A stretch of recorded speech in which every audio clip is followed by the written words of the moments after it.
Адамдын жашоосунда да сабырдын чеги болот. Эркек болуп могу мешитте отурган себептен аялдарыбызга запкы жеткизбесек, бул сөз аталарыбызга тиешеси жок. Бул кишилер бир ынтымак менен жашап келишкен.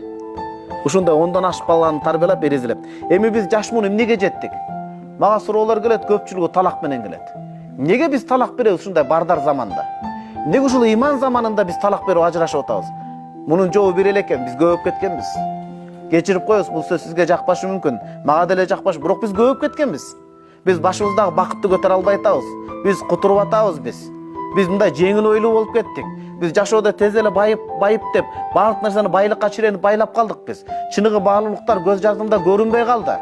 Мына бул аталарыбыздан үйрөнсөк болот, садака кетсек болот, үй бүлө баалуулугун сактап. Туурабы? Ошон үчүн туугандар, өмүрдүн зекет акысы болгон намазды өтөйлү. Андан кийин байлыктын акысы болгон зекетти өтөйлү. Анан жигит болгондон үй бүлө кургандон үй бүлөнүн акысын өтөйлү. Жөндөн жөн талак бербейли, тынч жашайлы. Жана аялдарды абдан сурандык каттарда жазып, ошол эркектерден суранчы иретинде көп айтыңызчы деп.